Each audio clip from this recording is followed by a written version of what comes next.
With me now is Jason Stanley, professor of philosophy at Yale University. He is the author of Erasing History, How Fascists Rewrite the Past to Control the Future, a very appropriately titled book for the moment that we find ourselves in. Let me just get, broadly speaking, your takeaways from today's elections in Germany. So the AfD is not just any far-right party. They're so extreme far-right that the other far-right parties, for example, in France, will not work with them. 20% support for a party that seeks to whitewash Germany's Nazi past and speaks in the most extreme terms of immigrants, the ways that are evocative of Germany's Nazi past. It's horrifying in a country that has presented itself to the world as the sole country to confront its past. So you say 20% support that the AfD got or the AfD got. How should we read that? Does that mean that 20% of the country ideologically believes this, or 20% of the country wanted to express a protest vote, as we saw in some parts of the United States, against the Democratic Party when they voted for Donald Trump? Or did some people sit out? Explain that reading. A German who votes for a pro-fascist party as a protest vote is kind of a comical idea. A few years back, my ex-wife, then wife, and I were thinking about moving to Germany, and she said, well, as a Black American, I know that 80 years isn't that long ago. Right. So, this idea that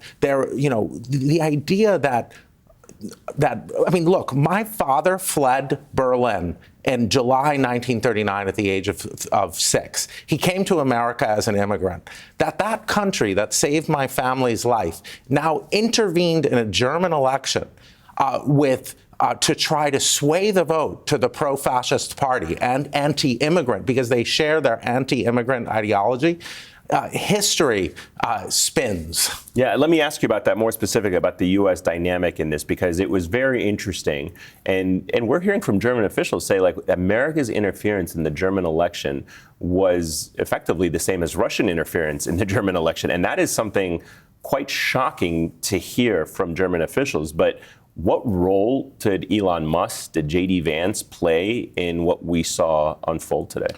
So when Elon Musk spoke to the AfD, he talked about Julius Caesar praising the German tribes for their warriors 2,000 years ago. And he said, you should be proud of that past. In other words, German identity is blood and soil, as the Nazis said. Musk is not praising Germans who are Jewish. He's not praising my German family, my German Jewish family. He's praising the blood and soil Germans. That's the side that's the conception of German identity that we intervened to support. The Vice President of the United States went there and didn't meet with the German Chancellor. He met with the head of a party that's considered too extreme, too hateful for other far-right anti-immigrant parties in Europe to ally with. That's how bad the situation is. They normalized that party. Why should Americans care about what has just happened in Germany? I mean, you're talking about two of the biggest, most powerful economies in the world that may begin to ideologically align, especially when you think of what J.D. Vance just said, what Elon Musk said to the AfD. But why would ordinary Americans care about this today? Well, what we're seeing is a gradual alliance of the United States and Russia. The AfD is a pro-Russian party. They've been declared by some elements of the AfD have been declared by the German intelligence to be anti-democratic, pro-extremist. We're seeing the United States side again and again with countries and parties that are considered to be anti-democratic. So the concern for America is, are we now the standard bearer against freedom and democracy in the world? And so, as we mentioned, they made up 20% of the incoming parliament.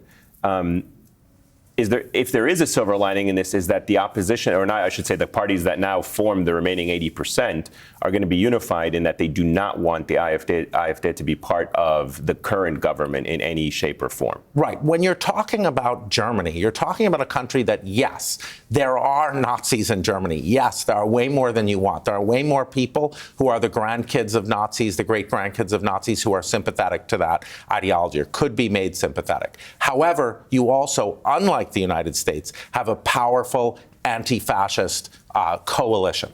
You have a lot of people on both sides of the aisle, conservatives and liberals and progressives, who are saying, no, we are going to preserve democracy against the fascist threat. And in that sense, Germany retains its reputation as a defender of democracy. And of course, finally, you had Friedrich Merz basically saying, the incoming chancellor, expected to be the incoming chancellor, basically say that Germany now has to fend for itself when it comes to defense, that the United States, and specifically these Americans, meaning this administration, cannot be dependent, cannot be relied on for a transatlantic security cooperation. What does that mean? Not just that. I think he said the United States might not be a democracy soon. So, I mean, the United States is increasingly showing off that is on the side of authoritarians, anti-democratic, and fascist parties. And so Germany, he's absolutely right, as a German conservative, to stand up for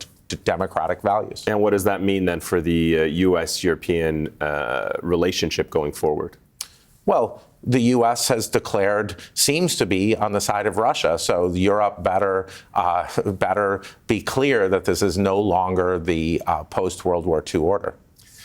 Jason Stanley, a lot to think about, and a troubling situation, I guess, that is emerging in the crisis between the United States and our European allies. Thank you so much for helping us break it down. Thank you. Up next, the